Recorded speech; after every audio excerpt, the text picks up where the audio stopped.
Maka hati-hati sangat pada orang yang memakai simbol-simbol ini dan memahami simbol ini. Kenapa nasi kita makan, air kita minum, yang terjadi di dalam tubuh sebagai sumber energi darah yang warnanya merah.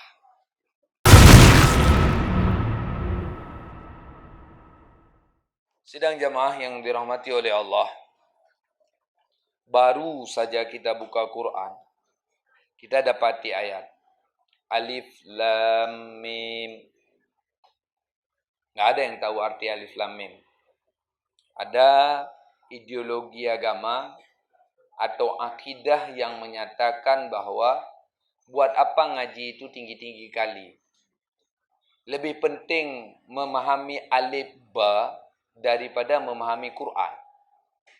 Orang tersebut kafir, bukan muslim. Di YouTube mudah didapat itu. Ketik saja TGK YA YA YA H YA. Udah, jinium. Ada yang ngomong begitu. Bahwa Allah itu berasal dari abjad, alif bata. Kita tidak mengakui hal demikian. Allah itu tidak punya asal. Beliau maha segala dan haram mencari mengerti tentang beliau. Karena memang nggak sanggup dimengerti. Kenapa nasi kita makan, air kita minum, yang terjadi di dalam tubuh sebagai sumber energi darah yang warnanya merah. Itu saja tak mampu dimengerti. Kenapa hidung bisa mencium bau, mata bisa melihat, lidah bisa merasa? Coba dimengerti. Tidak ngerti.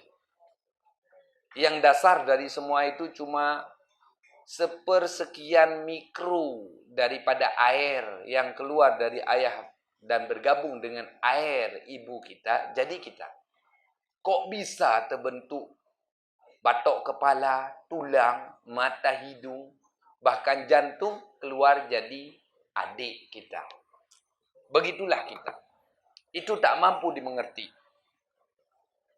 Kalau mau ngerti, ngerti itu dulu. Nggak usah cari ngerti tentang Allah. Wala tafakkaru fi zatillah. Jangan berfikir tentang zat Tuhan.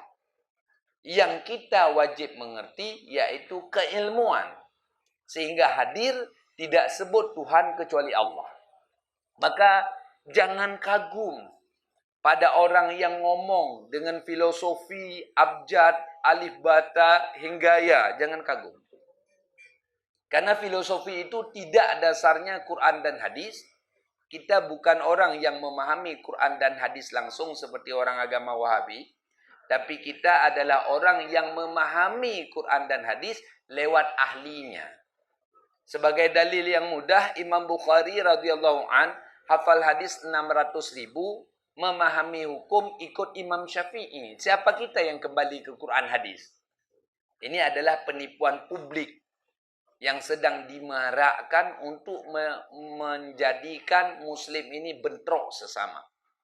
Maka tidak ada yang ngerti makna alif lam mim kecuali Allah. Kenapa demikian? Karena beliau, leader kita, ketika membaca huruf potong begini, beliau menjelaskan wa ma ya'lamu ma'nahu illallah. Enggak ada yang ngerti maknanya kecuali Allah. Kok kita bisa ngerti siapa kita? Lalu mereka bilang, guru-guru kami itu mendapat ilmu langsung dari Allah yang namanya adalah laduni. Laduni kok mesti dikritisi Allah, dikritisi agama Islam. Kok enggak laduni? Kalahkan Apple. Buat HP jeruk yang lebih canggih dari Apple. Itu enggak mampu. Jadi itu bukan laduni. Itu adalah cahaya syaitan yang diturunkan dalam pikiran mereka. Hati-hati. Kita di Aceh sangat kental dengan agama itu. Yang dinamakan dengan wahdatul wujud. Dan leader-leader mereka diikuti karena kadikjayaan. Saya rasa semua kita beriman. Tidak ada yang lebih kadikjayaan daripada baginda Muhammad SAW. Tapi meninggal. Dilempar batu, rontok giginya. Untuk haji wada, beliau mesti naik unta. Tidak naik musalla. Ada tengku naik musalla Nabi Sulaiman, kekhususan. Tapi juga ada masa Nabi Sulaiman tak punya kemampuan. Ketika Allah copot. Untuk menampilkan bahwa mampunya beliau itu bukan kuat beliau, tapi kuat Allah. Kalau kuat Allah, ya wow. Kenapa? Tiada saja enggak pernah ada. Yang ada cuma Allah. Karena kalau kita mengaku ya Allah Tuhan, tak boleh ada selain Allah sebelum ada semua. Yang ada cuma Allah, baru Tuhan namanya. Lalu ada kata-kata tiada dan ada bersandar pada ruang. Ruang pun tak pernah ada. Ketiadaan tak pernah ada. Yang ada Allah, itu baru Islam. Lalu siapa yang membuat ruang? Allah.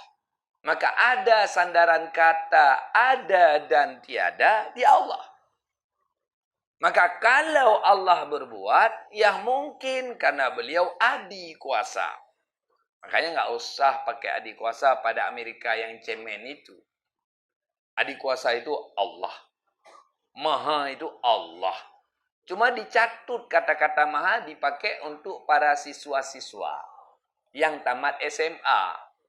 Itu sama dengan wisuda anak TK, begitulah maknanya. Jadi kurang cocok pemakaiannya dan kita menganggap itu kebablasan dan pelecehan. Karena strata 1, strata 2 itu teori Yahudi. Boleh dengar ceramah-ceramah Zionis, memang dibuat taraf sosial. Tapi kita di Indonesia karena kental Islamnya nggak berlaku. Mau S1, S2, S3, kalau nggak pinter, tetap kalah S-nya. Mau dia profesor, kalau tak berakhlak, tetap tidak mulia. Kenapa? Karena kita Muslim. Tapi kalau kita nonton telenovela Korea, strata itu berlaku. Kita nonton film India, kasta itu berlaku. Tapi di dalam Islam yang dilihat takwa. Maka hati-hati sangat pada orang yang memakai simbol-simbol ini dan memahami simbol ini. Ada nanti simbol ABCD, artinya abatasa misalnya. Ditulis, ditempel di kedai. Kalau ada ini katanya insya Allah lakunya banyak. Dan saya lihat yang buat anzimat itu miskin. Kalau dia memang mampu demikian, dia buat kios-kios saja. Ditempel itu, insya Allah kiosnya kalah Alfamart. Tapi belum kejadian. Kalau enggak datang pengunjung 1-2 hari, susah dia. Karena enggak ada yang kasih sedekah. Jadi normal-normal saja berfikir. Insya Allah resep tadi cukup. Banyak istighfar, banyak puji Allah, banyak salawat, hidup berubah. Insya Allah.